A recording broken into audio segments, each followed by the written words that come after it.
গতকাল দেখলাম তোমাদের মধ্যে অনেকেই আমাকে ওবিসি কেসটা নিয়ে কী হলো সেটা নিয়ে কিন্তু অনেকেই জানতে চাইছিল। ঠিক আছে, যে ওবিসি কেসটার ফাইনাল কী হলো, ফাইনাল ভার্ডিক্ট রায় এলো কি না, এর পরবর্তীকালে কবে ডেট দেওয়া হয়েছে, সমস্ত কিছু আলোচনা করা হয়েছে। কারণ 6 তারিখে একটা ভিডিও আপলোড করেছিলাম যে ওবিসি কেসটা তোমাদের হেয়ারিং আছে এবং 11 নম্বর সিরিয়াল নাম্বারে তোমাদের কেসটার হেয়ারিং কিন্তু আছে।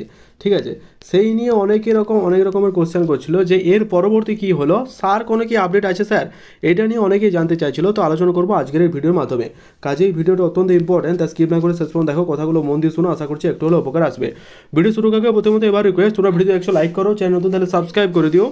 যারা টেলিগ্রাম চ্যানেল যুক্ত হয়নি, লিঙ্কে ডেসক্রিপশন, ওখানে জয়েন হয়ে যাও। আর যারা সাবস্ক্রাইব করবেন তারা কিন্তু সাবস্ক্রাইব করে দিও, কারণ তোমাদের একটা সাবস্ক্রাইব মোটিভেশন বাড়াবে ভিডিও আপলোড করা। তো চলো আজকের ভিডিও শুরু করা যাক। দেখতে পাচ্ছ আমি এখন আছি একদম সুপ্রিম কোর্টের অফিসিয়াল ওয়েবসাইটে, লাইভ ল বলে একটা টুইট করা হয়, তো সেখানে আছি। সেখানে আসার পর একটা জিনিস আমি লক্ষ্য করলাম যে 6 তারিখের কেসটা, 6-11-25, মানে এই ওবিসি কেসটা যে আর কত বছর টানবে তার নিয়ে কিন্তু এই সরকারের আর কোনো ঠিক নেই। কারণ রাজ্য সরকার যেটা শুরু করেছে সেটা মানে একদম বলা বাহুল্য, এটা একদম মানে মানার বিষয় নয়।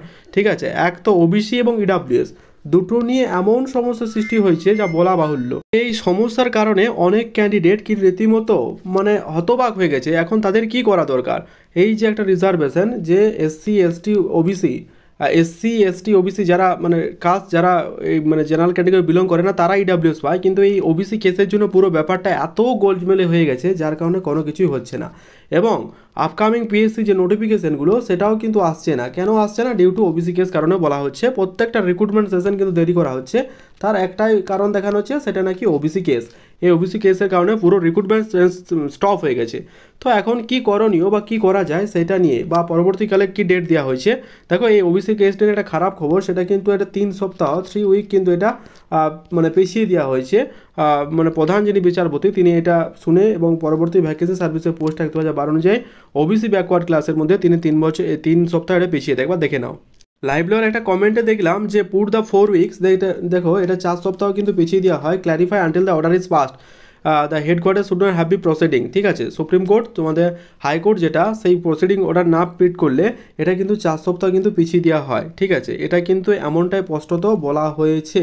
তো ওবিসি কেসের এইটাই যে ফাইনাল আপডেট, যে এই কেসটা তোমাদের পরবর্তী 4 সপ্তাহের মতো, মোটামুটি 1 মাসের বেশি এটা পিছিয়ে দেওয়া হয়েছে। এই নিয়ে তোমাদের কি মতামত সেটা কমেন্টে জানাও, কারণ প্রত্যেকের কমেন্টের মতামত জানানো অবশ্যই দরকার।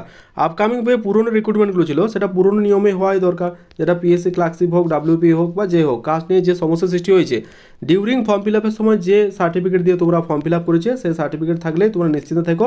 আদারওয়াইজ তোমরা কোর্ট যাও, তোমরা নিশ্চিন্তে জিতবে। ঠিক আছে, ওবিসি কেসটা নিয়ে বর্তমানে এটাই আপডেট, এটা 4 সপ্তাহ পিছিয়ে দেওয়া হয়েছে। আপডেটের জন্য পরবর্তীকালে আরও সাবস্ক্রাইব করে রাখো, ভিডিও থেকে থাকবে। Thank you.